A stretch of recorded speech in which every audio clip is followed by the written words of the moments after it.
going on, y'all? What's going on? What's poppin'?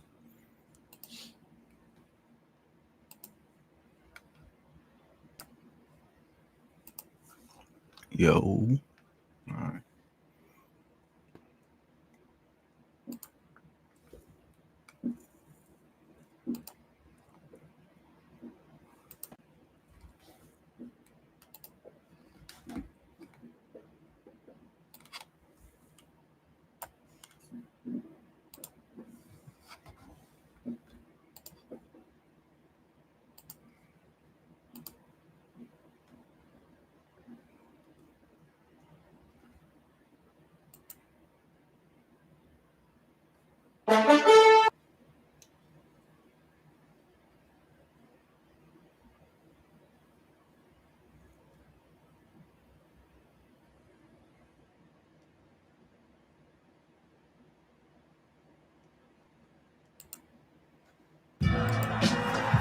There's satisfaction in sacrifice, in spilling blood, sweat, and tears. Because giving it all for your team is worth every drop. Modelo, for fans with a fighting spirit. Welcome to the Olympic Stadium in Berlin, scene of Italy's World Cup triumph in 2006 and the venue for the European Championship final 2 weeks tomorrow. Will Italy be there again, or will Switzerland live up to their dark horse billing? Well, Switzerland are forced into making one change from their final group match. Well, you think as well, Shaka number 10, I know Peter Michael picked on him in the game as well. He's been man of the match twice. His ball over the top was a very good-looking one. Yeah, it's not surprising Italy will lose anyway. What about the movement up front? Back for the number 9 of Scamacca. Now this is good from Cristante. It's out for the corner of Rodriguez. In the first half. No changes for Switzerland, perhaps unsurprisingly. Yeah, look, they're so open goals like this. They cannot be shocked at all. Yeah. So now Switzerland just have to fucking defend. That's it. They're going to defend. Okay, so with a clever-looking ball, but he wanted to just come on. He's been calling for the ball at every opportunity, looking to make runs, looking to receive the ball. Here he is, Retegui with a strike. Hell, with Zaccagni. Pellegrini. Yeah. Yep. There you go. Switzerland got that W, man. Congratulations to Switzerland.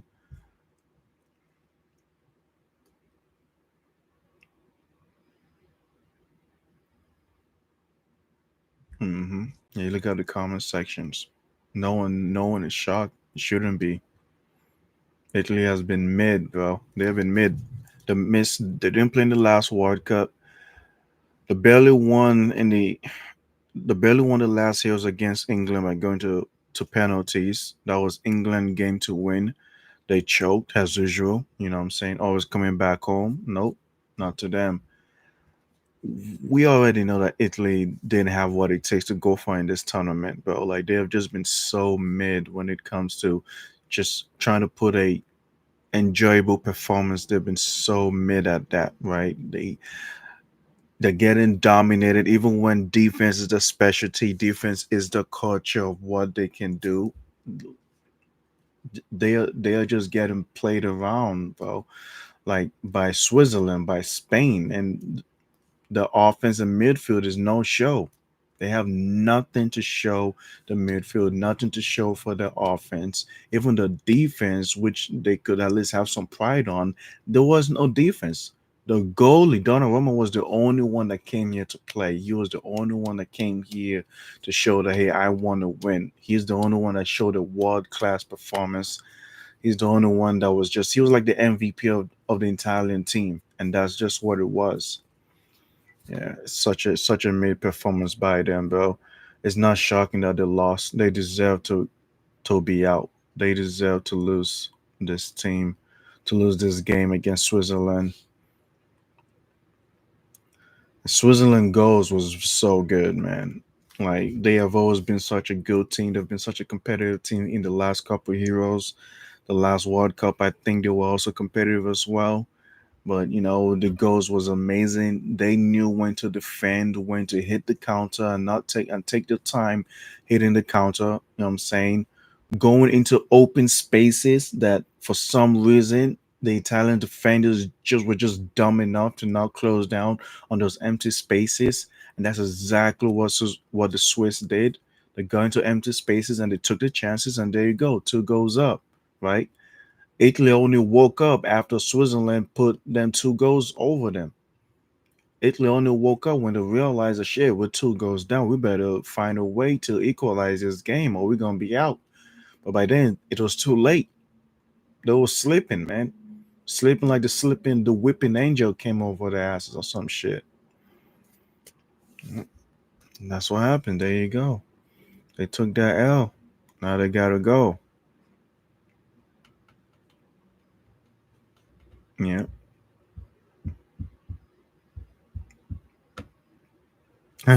New York Giants or FIFA. That is funny as hell.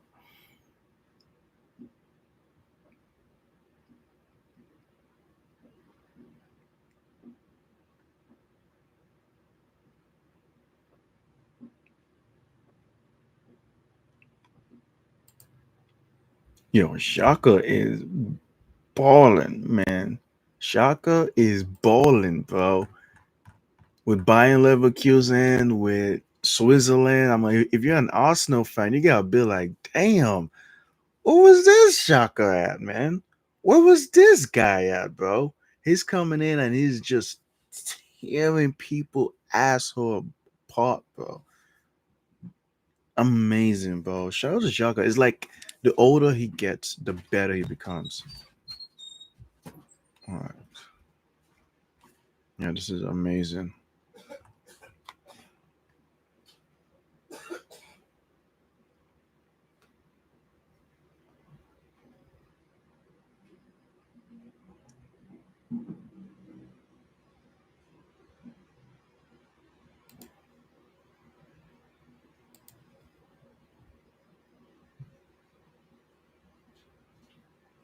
White is what? What the fuck is that? Gina video trying to tell me?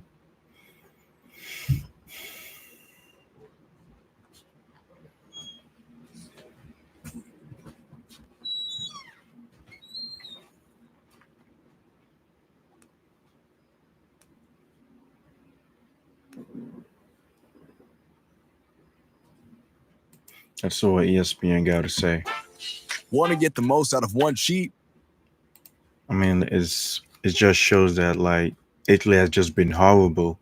We all know them to just not be able to compete at this stage at all, right? They're so inconsistent. They missed out on the last World Cup. The defense is just even the prideful defense is just basically just being carried by the goalkeeper Donnarumma. That's just what it is. The defense has just been carried. Midfield offense lackluster. No one on Knocked site. out by No the one is Swiss showing in a up. stadium where they won the 2006 World Cup. Remo Freuler and Ruben Vargas with both of the goals, and there can be no complaints from Spalletti's men. Let's welcome in Jurgen and Gab now to talk more about it. Let me start with you, Gab. What happened to Italy in this tournament? They've been mid. Well, okay, we knew that this wasn't a particularly talented group, and nobody Yeah. expected them to be particularly good, but nobody expected them, I think, to be as bad as what we saw against. Nah, we expected them to be as bad as what we saw, bro. We expected them to be as bad as what we saw. They came into the tournament not ready at all. Their midfield and offense was no one. There was no one notable that we could be like, all right, that guy on midfield is a baller. He's a world class player. That guy in the striking position is a baller. He's a world class player. There was none of that. Their defense is old, bro. It's old geezers on that defense. And even if you have young players in the squad, none of them are even close to being an elite player.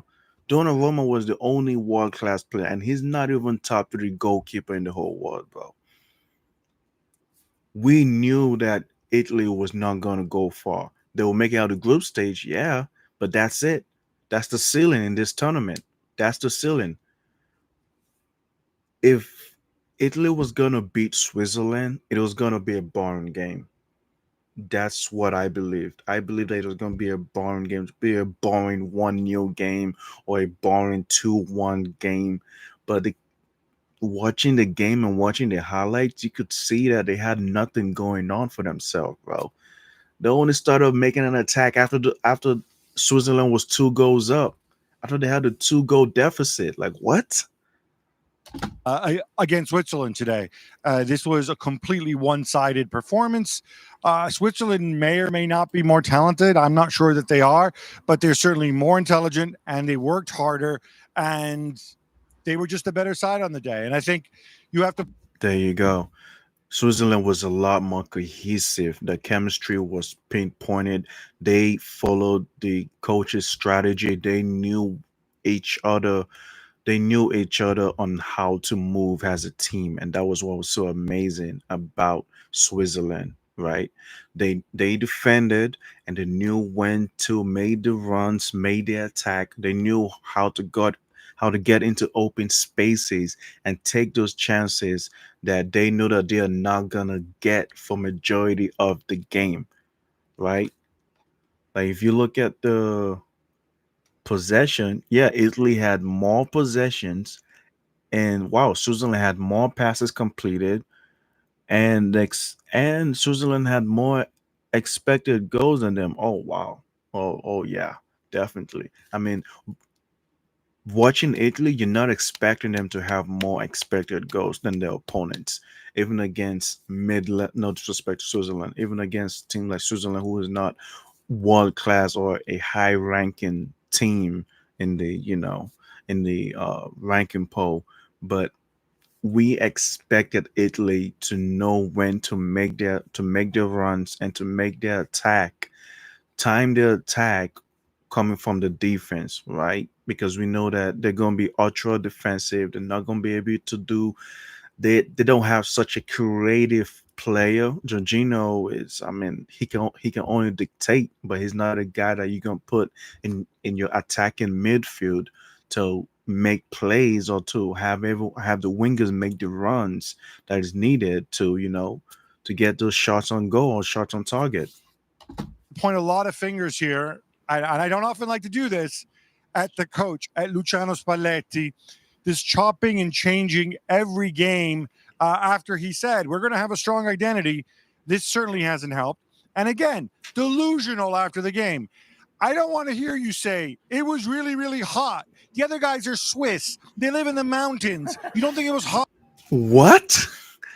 What? Did the coach really made that fucking excuse? No way he made that excuse. No way. Tell me he did not say that. Tell me he did not say that. That's a sucker right there. I thought Southgate had the most bullshit post interview. He had the most bullshit excuse, but nope. The most bullshit interview goes to this nigga, bro. It goes to the coach of Italy, bro. How you gonna make that fucking excuse that's fucking hot, bro? What? In Germany? How far is it from Italy to Germany, bro? It's less than an hour, isn't it? So technically, you all kind of sharing the same weather climate, though. So what the fuck is it saying? Just own up to it. You got your tactics wrong, right? There was no identity. There was no cohesion. There was no chemistry. There was no midfield. There was no offense. Just own up to it, bro. Own up to it.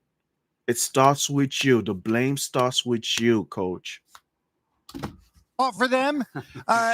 You bring up things like, oh, well, it hurt us to concede that goal 60 seconds into the second half.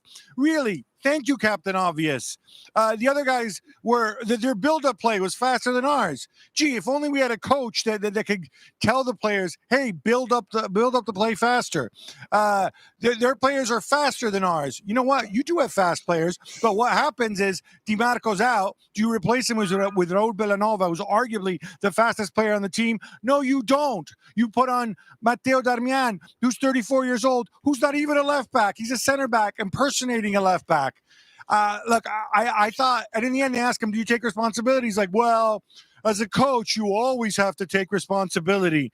Like he didn't really want to. I have much more respect for the players who came out very obviously. Gigio Donnarumma saying we deserve to go out, Cristante saying we were terrible, and whatever else. And that's the reality. And that's what I think Spalletti has to face up to. Well, Gab, you sound pretty Exactly.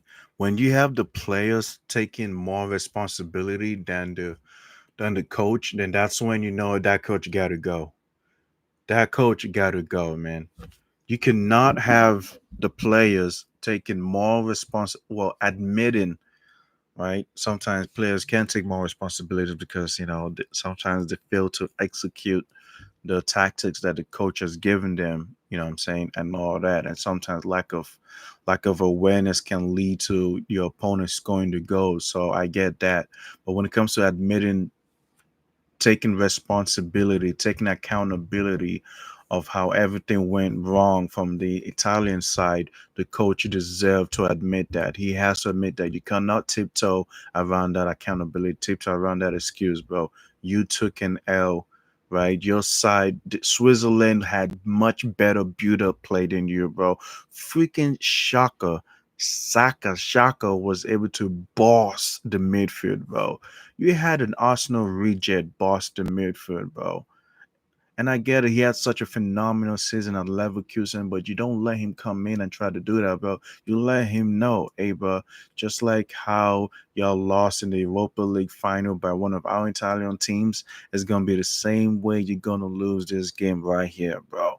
Take your ass back to Switzerland. But nah, man, they're saying y'all going home, bro. And you know what's funny? Y'all don't even have to take no damn plane, bro. Just take the train to Italy, bro. That's all you got to do.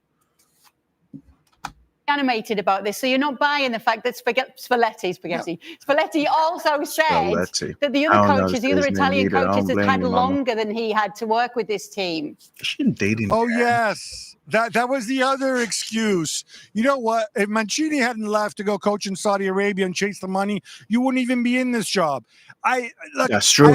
That's true. I don't know. I don't know what is up with this person. He lives in his own world. Shocked at Mancini, bro. He's been Serie A Coach of the Year 3 times. He won the title, did a phenomenal job with Napoli. People speak of him in hushed tones like he's some sort of tactical savant. Maybe he is. But maybe he is at club level where you can have endless repetitions, where you can do 2-a-days, where you can work with your players year round. But if you coach internationally, and Jurgen knows this better than anyone, you don't have time. You have to make decisions on the fly. You have to read situations. You have to read individuals.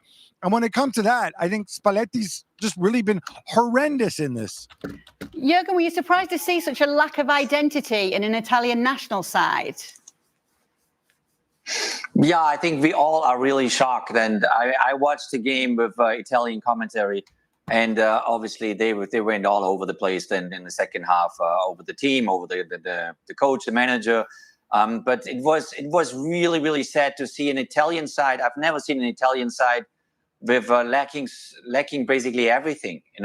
No aggressiveness, which they are really good. They're usually always more aggressive than you are.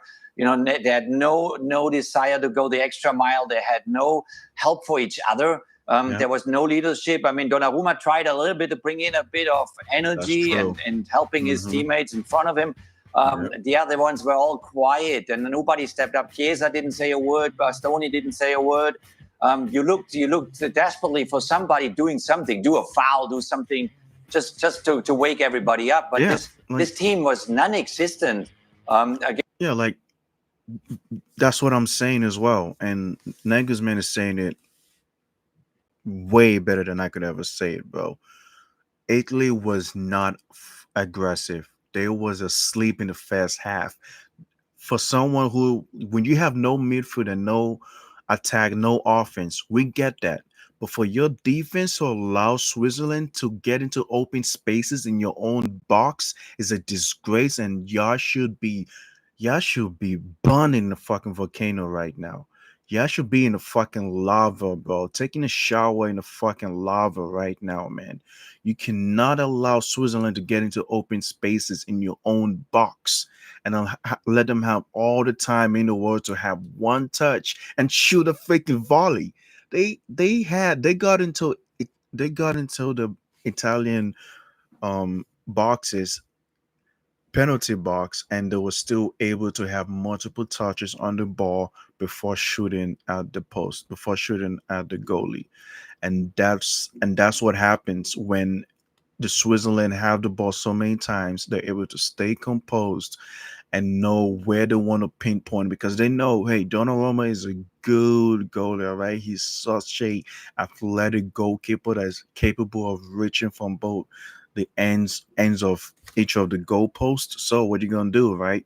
Have as many touches as you can and position, have enough time to position the ball and shoot it. And that was what Switzerland, the goal scorers, did, right? That's what the Swiss goal scorers did. And Italy failed to close up on them. They failed to close, just shut down the spaces in your own box, right? And that's exactly what they failed to do. And Swiss took advantage of that.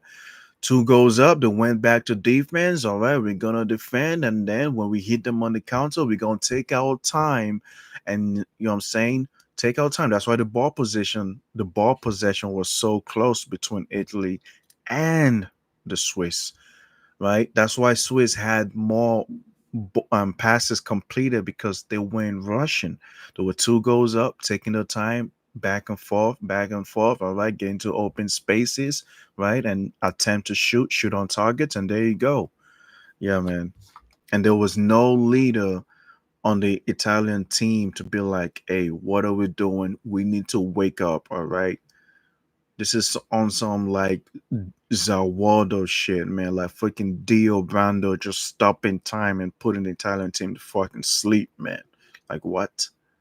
Against a very strong Swiss side. They deserve every compliment in the world under the leadership of especially Xhaka on the field. Yeah, Fantastic Swiss performance. But Xhaka was what amazing. Italy showed tonight was an embarrassment. It's a shame. This is not, it's you don't find the words, because I know these guys. I know how they live and die for their country and for their national team, for the Azzurri. But there was no energy in that team. There was no a nastiness, no desire to do something individual. Maybe go at somebody like Scamacca, take the ball and just go at a defender, dribble him one time and then shoot from 25 yards. Just send out a signal, do something. They didn't do anything. The Italian side didn't do anything to make things better. They were just literally waiting until the game was over and they could go home. It was like almost like, please let me go on vacation. It's not my summer in Germany. And that is, it's really sad, because I suffer there with a lot of Italian friends. I got bombarded with text messages from my Italian friends and said, what was this? We never had that before. Yeah. And so this is going to be an earthquake in Italy the next couple of days. Like I said, if Italy had won this game, we would have been saying that this was a boring game. We would have been saying, oh, they scored and then they make back passes, sideways passes, back passes, ultra defensive, like they're freaking Ultraman or some shit, just the full on packing the bus, right? Like the only reason why the game is such a good game was because Switzerland played like such a football team. They played such a cohesive team, right? They played a complete game of football, right? They defended, they knew when to pass the ball, and they knew when to. The transitioning from defense, midfield to offense was just so seamless that the Italian team did not know how to do that at all. When you watch Italy versus Spain, you could tell they could not make 4 passes forward. They were incapable of making 4 passes forward, and they were packing the bus, all 11 men defending. By the time they had a chance to hit the counter, they were still in their own half, which gave Spain enough time to organize the defensive line and eliminate the counter chances that Italy had. And that's what was going on here as well. Italy just did not know. They had such a bad style transitioning from defense to midfield and then to attacking, and Switzerland was so easily able to break it off, and their transitioning was far better than Italy. days. An earthquake, and God knows that far better from the media side. It's gonna go to the extremes. To Spalletti's comments, though, I knew you yourself were really surprised, Frank, with what he had to say about his team having a lack of tempo, about him needing players with different characteristics as well in this side. You thought it was very, very telling that he said this after the game. Yeah, it says a lot about the fact that for decades now, and maybe the win 2 years ago in the Euro was as I say, the tree was hidden the rest of the forest. But for decades, I don't recognize the country who brought so many World Cups and so many other trophies that we saw. We're not talking about a random country. We're talking about Italy. Italy showed during the history that they were one of the best, if it's not the best, for a while, fighting against Brazil and maybe Germany, but otherwise, they were the best. And I don't recognize since 2006 the country that it was so hard to beat. And yeah, the energy wasn't there today, but there are so many other things that they have to work on to make sure that this country, this team, goes back to the best of their best. And they're far away from there. And thinking that it's just an accident would be the biggest mistake they would make. Spalletti, how much of the blame do you put on him, Stevie? Oh my goodness! I'm sure Italians watching the team perform and will be disappointed the way the players played. But if you're going to go out and you're going to go out the way they did, at least try and extract some dignity from it. If you're Spalletti, and all he's done is throw his players under the bus big time. Yep. But quite frankly, in doing that, I think he's made himself look bad. Not just because of he's thrown the players under the bus, but Italy went down as though they had no plan. And guess who's responsible for the plan? The coach. Gab's talking about at club level where you can repeat and repeat and repeat, and you can do your drills and everything else. A coach at this level in international football has to at least, number one, get his team competitive and get them in some sort of shape where they know what they're trying to do. And if it doesn't work out, or you're playing against a better team, then everybody can sort of accept it. Yep, exactly. You can't accept this. And for me, the way... Exactly. If Italy was so aggressive and they showed signs of wanting to win the game, like they were so competitive that they made the game so hard for Switzerland to even try to at least to win this game, right? No one would be complaining. No one would be in a rush to be like, yo, Italy was trash. No one would be bashing the Italian national team because, hey, right, seeing is believing, and we're football fans. We know when a team is trying so hard to win. We know when a team is defending so good and they're trying to transition to midfield, transition to attack to win the game. But the thing is, Switzerland, they were just a better team. They had a better tactics. The players was more hardworking. Players was hungrier, and they wanted to win this game so much that they overshadowed whatever Italy was trying to do. Right now, you can see on ESPN, you go to Fox News, you go to any other sports media, it's gonna be about how horrible Italy was, not how amazing Switzerland was, because right, we know Italy to be a gigantic team when it comes to world football, right? The league, the country, the World Cup winners, they're the reigning hero champions, not anymore because it's about being a new winner, but that's exactly what's his guy's name again?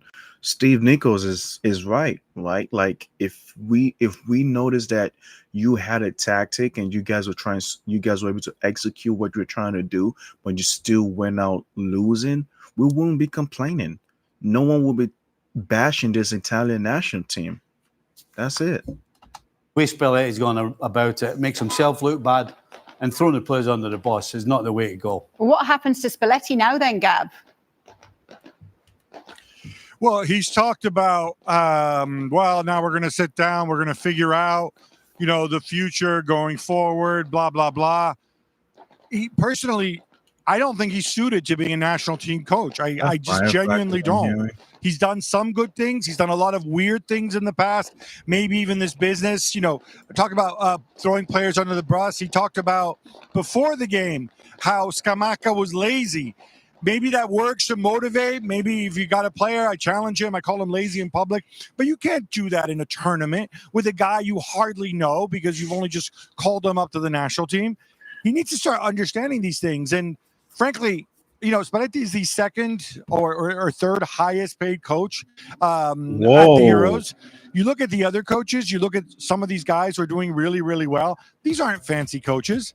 Maybe that's not what you need. Maybe you just need a man manager, the guy who can come in, read situations. I don't need the tactical savant, especially if he comes from with all the baggage and all the weirdness that Spalletti takes at the job. Gab, we heard fireworks behind you there. Was that the Swiss celebrating? No, I'm in Berlin. I believe those were German celebrations. Oh, okay. I'm like, there were certainly more than enough Swiss Swiss celebrating on my ride home from the Olympic Stadium, though. I can understand that Gab is upset. I understand why, and I understand the criticism that you can have towards Spalletti because, as you said, the tactic comes from him, and he has to conduct his team. But at the end of the day, we are talking about the national team, and players who belong in the national team have the maturity and the knowledge about the fact that they can change the game and by their energy. And Jürgen was talking about it, by the way they can feel it, and it's a game of intuition, so that they have the possibility to change it and to talk to each other. And we don't see that. We don't see any character in that team. That's the main issue that they have, on top of what Spalletti is not able to do and to achieve with the national team. But the players didn't do anything. I didn't see any reaction from the players. Did you just want to say something there, Gab? I'm a rusty old boat hitch, and I am barely hanging on. See ya. Bro, I don't need no ads, bro. You got me blocked and shit. I don't understand.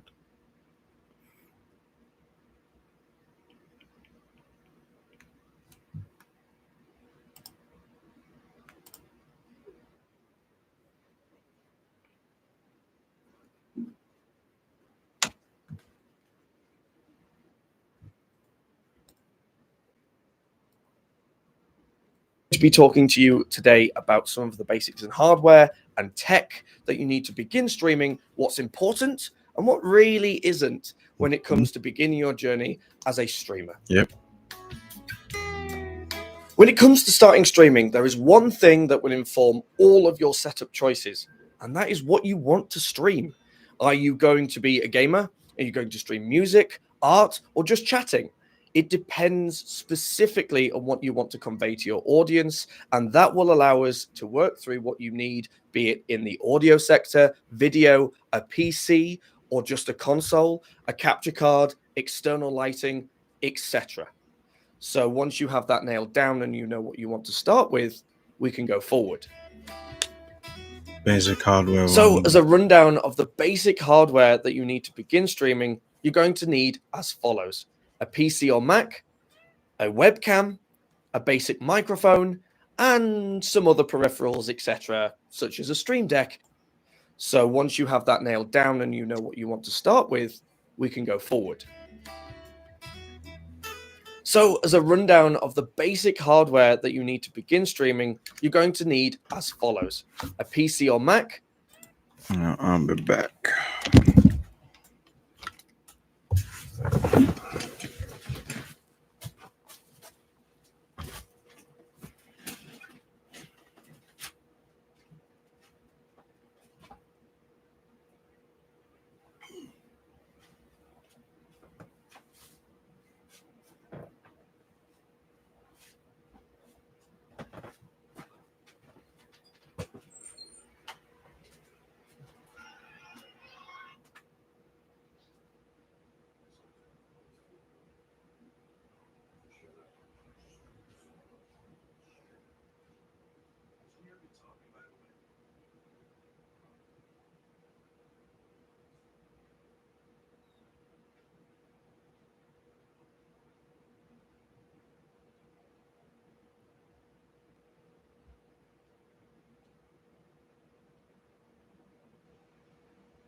a webcam, a basic microphone, and some other peripherals, etc., such as a stream deck or a microphone arm, if you're able to stretch to that.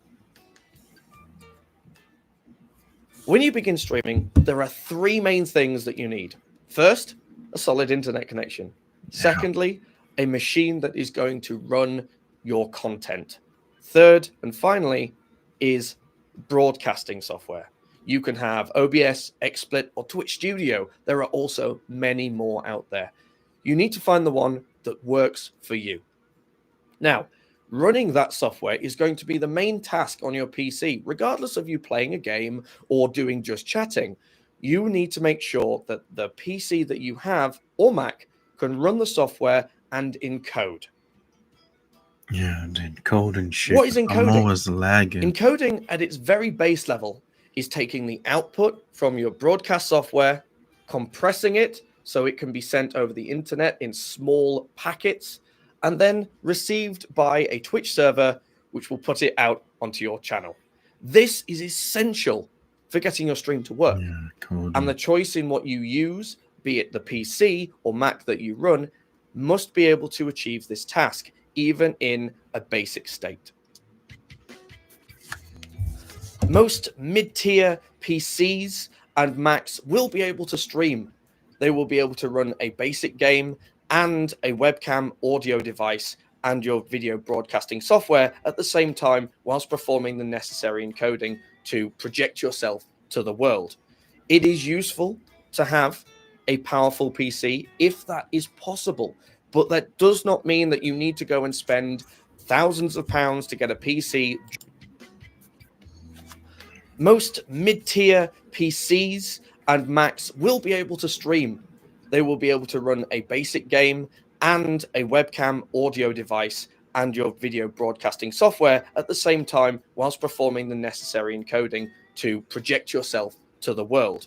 It is useful to have a powerful PC if that is possible, but that does not mean that you need to go and spend thousands of pounds to get a PC just to be able to start streaming. Thousands of pounds. You can do it from a phone if you need to. I The wish. content is what is important. True. You are what is important. That's true. As you will be the main section of your stream. Yeah. So do not get hung up on having to have the latest in hardware, graphics cards, or CPUs. That's Take what right. you have, work with it, and there is always a way to make the stream possible. That is true, man. That is true. When people start their streaming journey, their first immediate thought is video. What are people going to be seeing? They're going to look for high-end webcams, mirrorless cameras, high-end graphics cards to give those FPS in games. But the most important thing in a stream is actually the audio. Most of your viewers will be watching, but you will get those people who will want to just sit and listen, have you in the background. And if they can't hear you properly, then they're not going to stick around. When it comes to your choice in microphone, there are many options out there. Budget, high-end, headset microphones. What is key is your setup. It is how you utilize what you have, which will make the content and the audio good. There are many ways to increase audio quality with plugins to software, etc. But you don't have to go out there and spend thousands of pounds on a studio quality microphone to be able to have good audio quality in your stream. I would recommend looking at a basic audio setup with an audio interface and a microphone.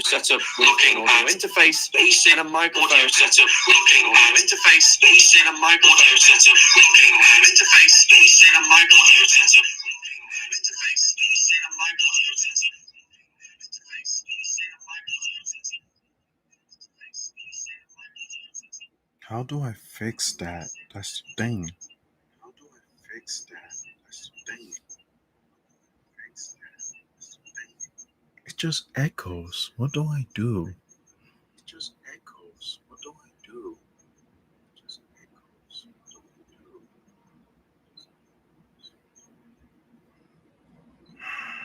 I do? And a simple XLR lead. You can also go for the all-in-one options, such as the Blue Yeti or Snowball. They are microphones which are USB. They are easy to plug in, ready to go in an instant. But it really depends again on your content. You utilize what you have, which will make the content and the audio good.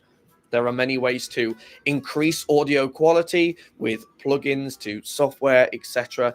But you don't have to go out there and spend thousands of pounds on a studio quality microphone to be able to have good audio quality in your stream. I would recommend looking at a basic audio setup with an audio interface and a microphone and a simple XLR lead. You can also go for the all-in-one options such as the Blue Yeti or Snowball. They are microphones which are USB. They are easy to plug in, ready to go in an instant.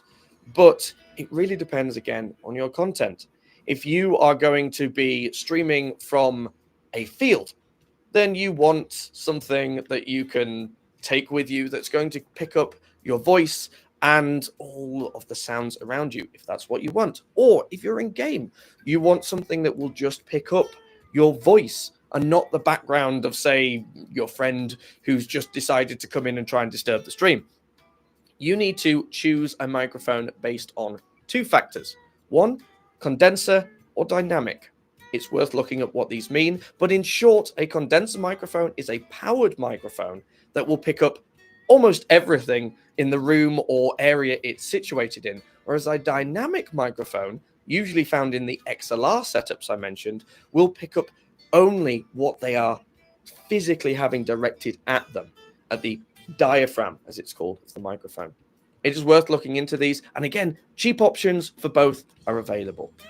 Do the research and make your audio good, and your stream will thrive. It's become the norm on Twitch now to have a camera on you at all times. And whilst most people will go for this option, be aware you don't have to. But say you do, you again don't have to go for a high-end mirrorless camera or a high-end webcam. You can utilize something $20 off Amazon. And with what you buy, it's all about how you set it up. Key to video is lighting. If you put a webcam in a dark room, it's not going to pick up much. Make sure you've got a desk lamp. Again, something cheap you picked up from a hardware store down the road. Looking into video techniques and utilizing what you have will make you more knowledgeable. So when you do have the money to upgrade, you can really push that hardware that you have. In the meantime, though, go out, get that $20 webcam, experiment with the positioning of it. Is it from underneath? Is it looking directly at you? Is it from the side? Dramatic angles will make people interested. It's also to do with the size. Is the camera taking up the full screen? If you're just chatting, it is. So it might be worth maybe investing a little more in the camera. But if you're just gaming and you're going to have the camera tiny on the screen compared to the main content, the game, at all times, I would say go for something lower end. You don't have to have uber high resolution to make a camera look good if it's going to be tiny on the screen. Think about all these aspects and your video will thrive. Again, compared with good audio, your stream will come to life when a viewer jumps in and they will see that you've put in the time, even if it isn't that top end. What they see, the effort will keep them there. Now, if your budget does allow for you to go out and buy some more fancy external peripherals, such as a nice mic stand, a stream deck, etc., then do so. If it allows you to produce your content and you see a use for it, go for it. If you don't, maybe spend the money on something else. However, a stream deck can allow quick changes between scenes within broadcast software. A mic arm can stop vibrations from, say, having just a microphone on a desk. They are worth looking into. But I would say they are not integral. You can make do with anything. When it comes to a PC, I would suggest trying to have a second screen. It is always nice to have your chat, your activity feed, and your broadcasting software to make sure you're still live up on another screen. However, again, it's not essential.